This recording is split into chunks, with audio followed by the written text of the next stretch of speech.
For this video, I want to talk about Letter to Birmingham Jail by Martin Luther King and Message to the Grassroots by Malcolm X. Let's start with Letter from Birmingham Jail. So I would get that out so you could follow along. I have my book here, so I'm gonna read from it. But have yours so you can follow along with some of the words. All right. So I asked you to write about some of the similarities and differences here. Um, One difference that I want to highlight just right off the bat is the writing style. So, if I asked you how would you describe the writing style that Martin Luther King Jr. uses in this essay? He's very serious, kind of long-winded. He uses a lot of metaphors, a lot of similes, a lot of allusions with an A, references to things. He's constantly like on the first page. Okay, so let me just look at this. Maybe the third paragraph, right? Here's what he says in the third paragraph of his letter here. He says, but more basically, I'm in Birmingham because injustice is here. Just as the prophets of the 8th century BC left their villages and carried their "Thus saith the Lord" far beyond the boundaries of their hometowns, and just as the Apostle Paul left his village of Tarsus and carried the gospel of Jesus Christ to the far corners of the Greco-Roman world, and he goes on. But it's just immediately right off the bat kind of hitting you over the head with the Bible. He mentioned Socrates, like how many times? Were you counting how many times? Maybe drink every time he mentioned Socrates, like 4 or 5 times. And that's just kind of the vibe that he gives you of this like ultra educated, referencing things from the ancient Greeks to the ancient texts of Christianity, and all this stuff. So he immediately just comes off sounding like kind of a high-handed academic. Martin Luther King's famous for his speeches always having these metaphors like we will make it through the storm of inequality to the paradise of justice and things like this. So that's kind of always how he talks. He's also writing this as a letter to, he starts it off, my dear fellow clergymen, to like other church members who have been critical of him, which is interesting for a couple of reasons. One, just that like this would be one of his most famous places where he's kind of laying down what his political thoughts are, or when he's talking to members of the church, clergy. Um, it's also interesting though that other people in the church were critical of him. He says in the very first sentence, in the first sentence, that they have called his present activities unwise and untimely. Um, that just shows how kind of a radical he was, even in the day. And again, we get this image of Martin Luther King. Oh, everybody loved him. Everybody supported him. No, even fellow members of the church that he belonged to were against him, were writing him letters telling him to stop. And he has to kind of defend himself here. The next thing I want to look at for this essay is on the second page. It's on page 402. So I'm looking here at the second paragraph that starts on 402. It starts with "in any nonviolent campaign." He says, in any nonviolent campaign, there are 4 basic steps: collection of the facts to determine whether injustice exists, negotiation, self-purification, and direct action. So I see these as kind of strategies that Martin Luther King advocates for, and the kind of protest or the kind of resistance that he thinks is best. We've been talking a lot. I think it's in one of my suggested topics for this paper to talk about the different kinds of strategies for resistance that the poems believe in. So here's very plainly Martin Luther King laying out the strategies that he supports. So one, we have collection of the facts. So to determine if injustice exists. So this is, I don't know. I don't know if there's too many places in the South where they would have determined that injustice didn't exist. Like they were kind of just straight up laws and then common practices. But yeah, he says first you need to collect the facts. Okay, fine. Next, negotiate.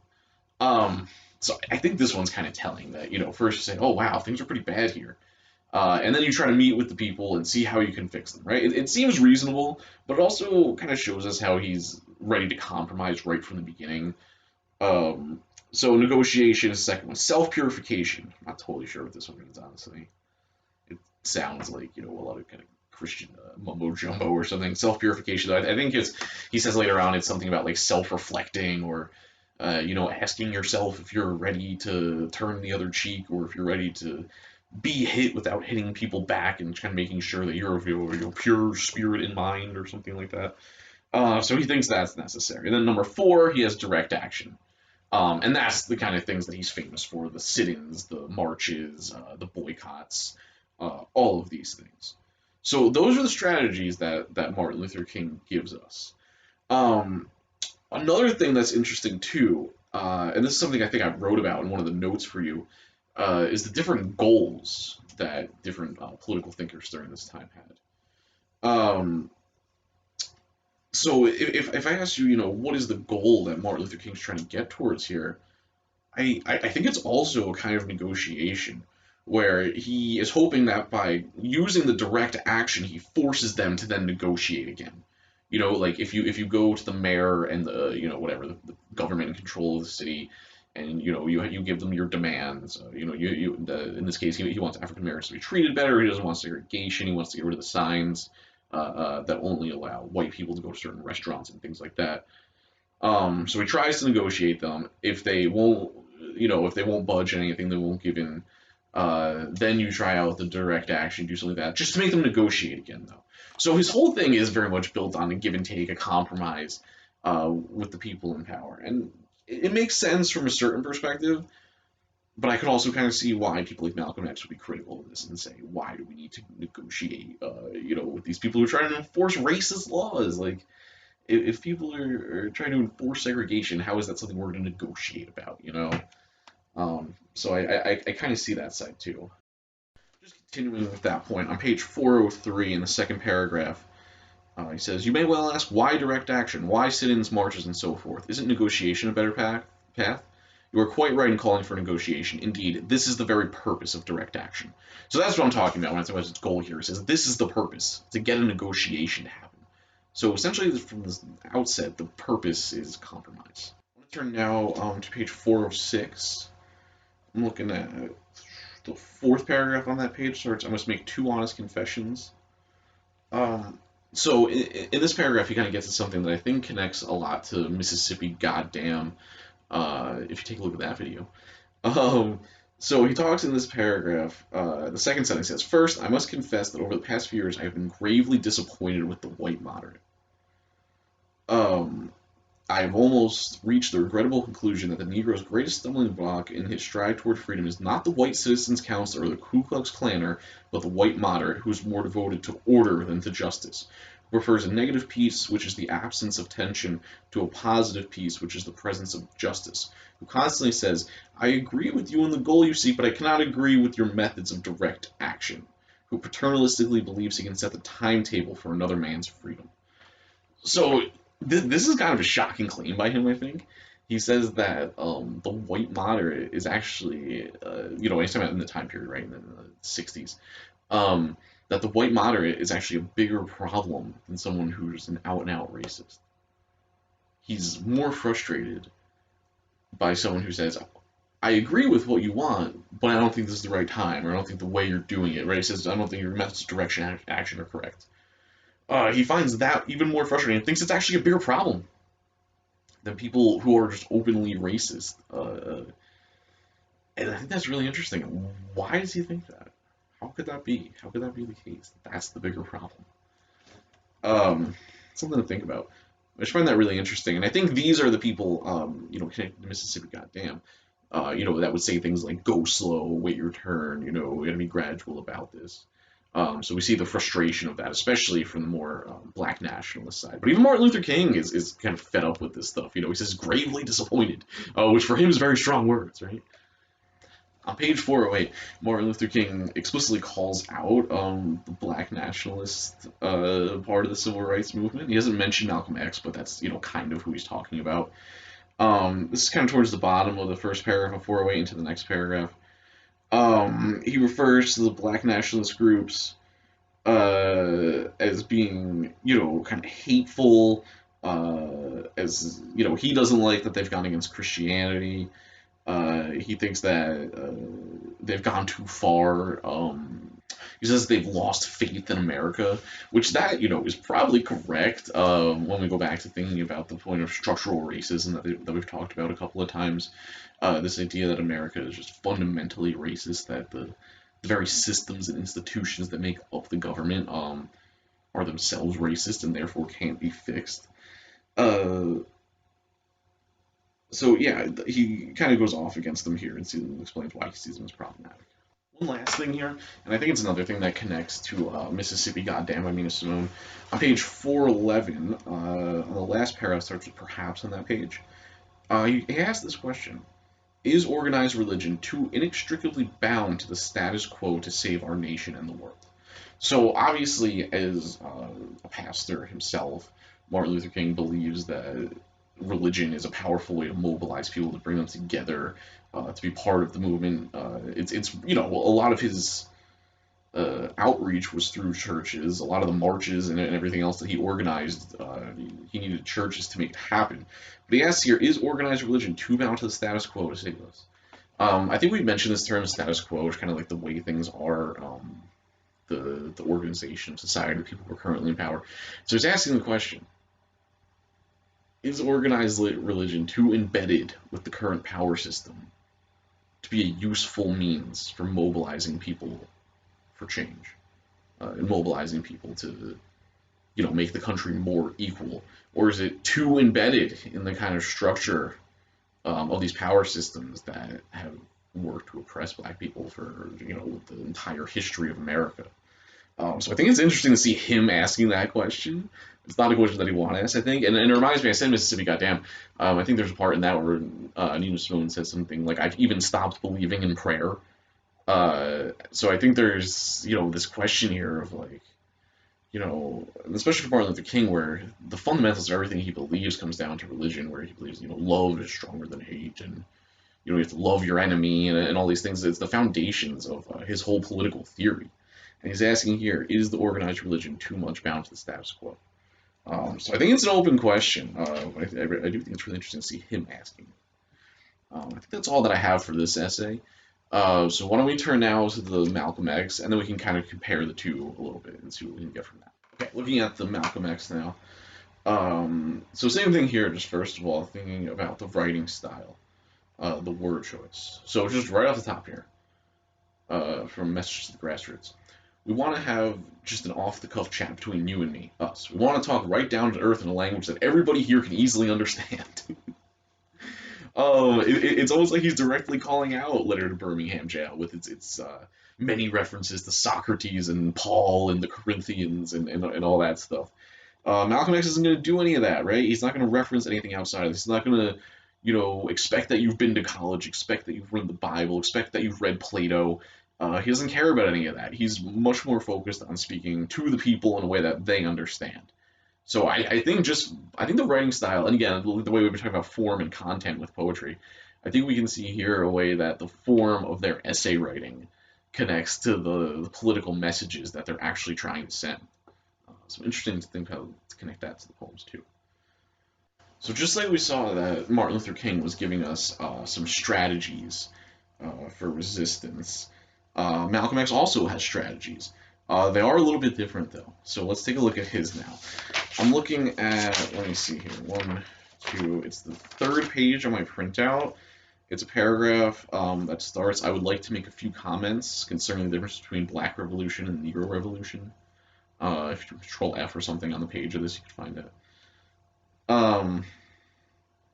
Okay, so he asks a question here that I think brings up a fundamental difference between Malcolm X and Martin Luther King. In the middle of this paragraph, he says, first, what is a revolution? Sometimes I'm inclined to believe that many of our people are using the word revolution loosely without taking careful consideration of what this word actually means and what its historical characteristics are.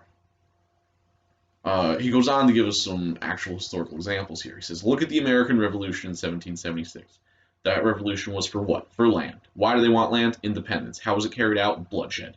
Number one, it was based on land, the basis of independence, and the only way that they could get it was bloodshed. The French Revolution, what was that based on? The landless against the landlord. What was it for? Land. How did they get it? Bloodshed. Excuse me. There was no compromise, there was no negotiation.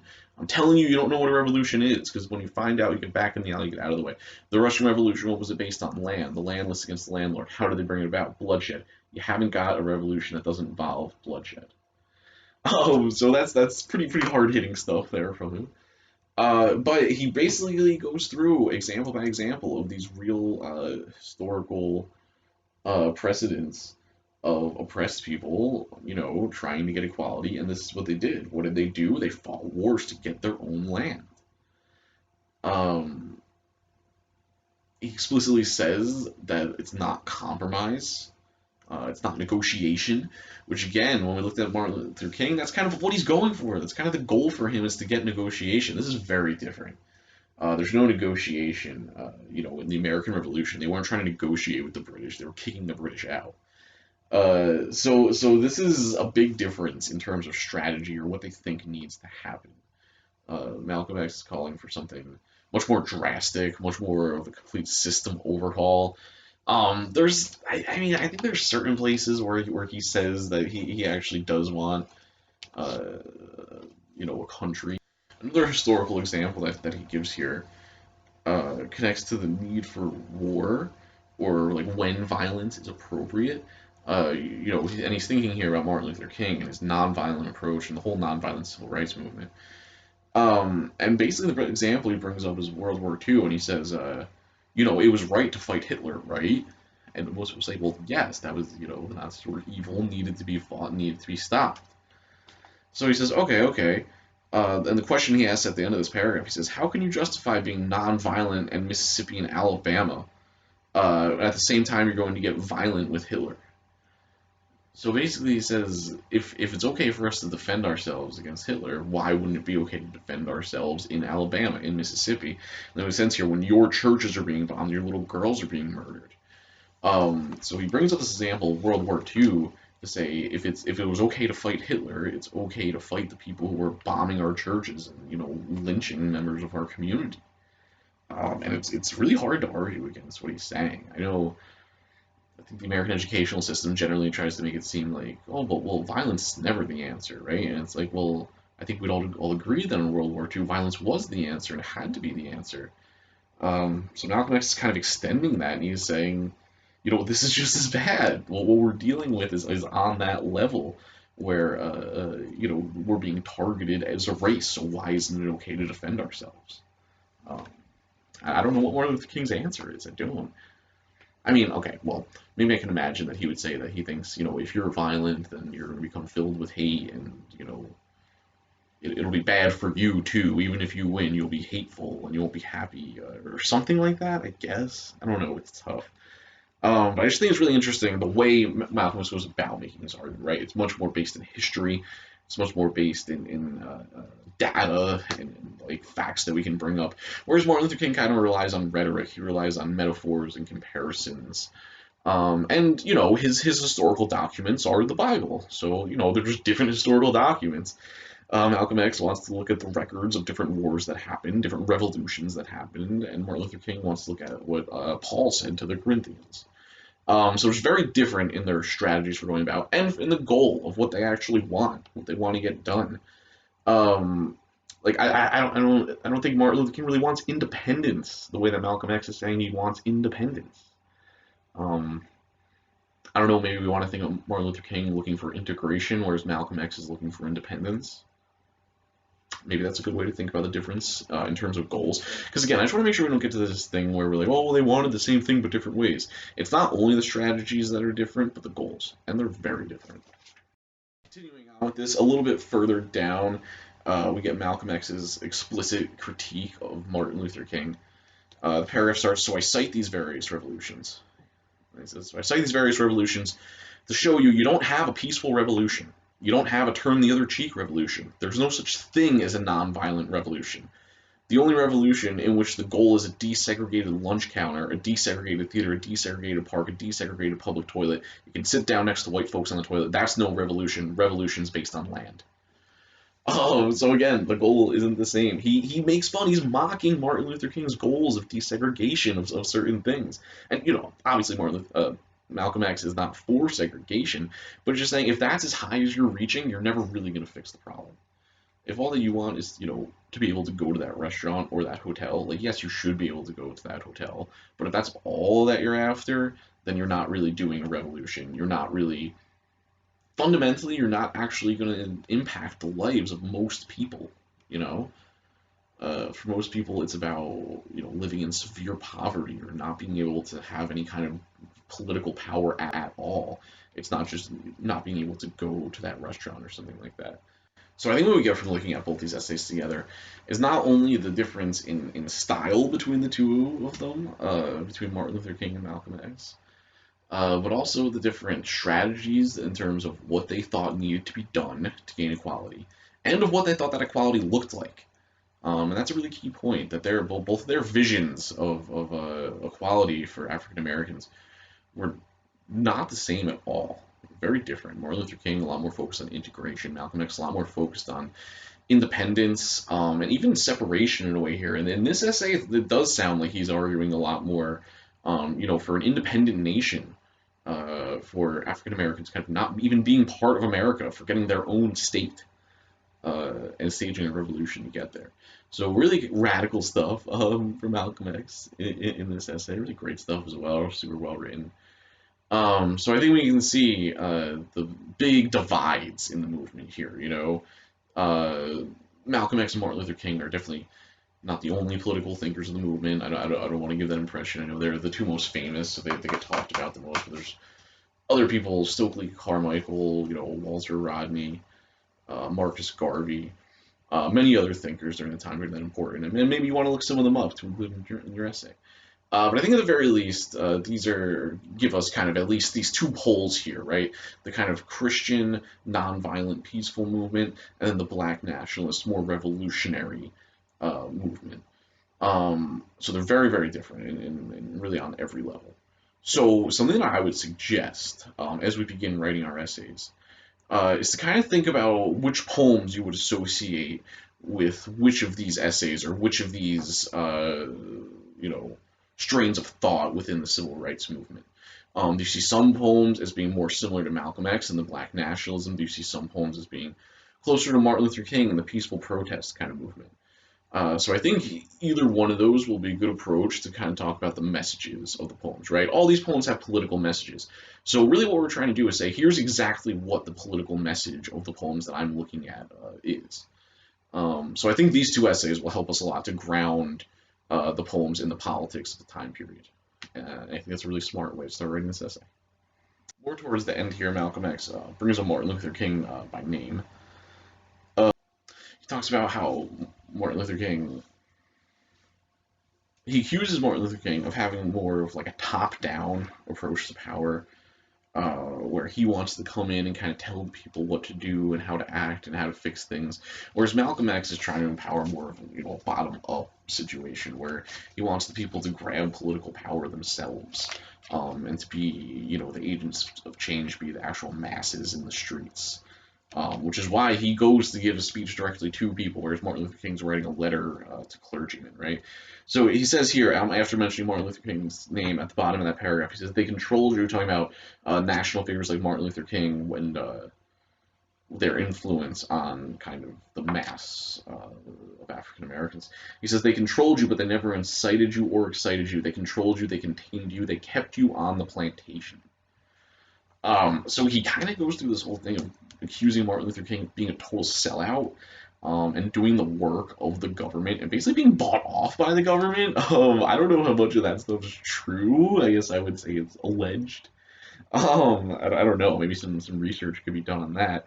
But he basically says that figures like Martin Luther King were actually used to control the masses of people, because the government knew that if the rank and file people get in the street, and if they start doing the kind of things that Malcolm X is calling for, and that Amiri Baraka is calling for, and taking to the street and protesting, and then trying to get a revolution, asking for land, these kinds of things. Basically, in order to avoid that, the government sends in someone like Martin Luther King and says, kind of contain everybody, and don't let them get so riled up and everything like that. That's what Malcolm X is saying, at least. I don't really know if that's true. It doesn't seem totally true, but that's what he's saying. So he's very critical of the tactics that Martin Luther King uses, and of Martin Luther King's goal of what he's trying to get out of this, which I think is important for us to think about.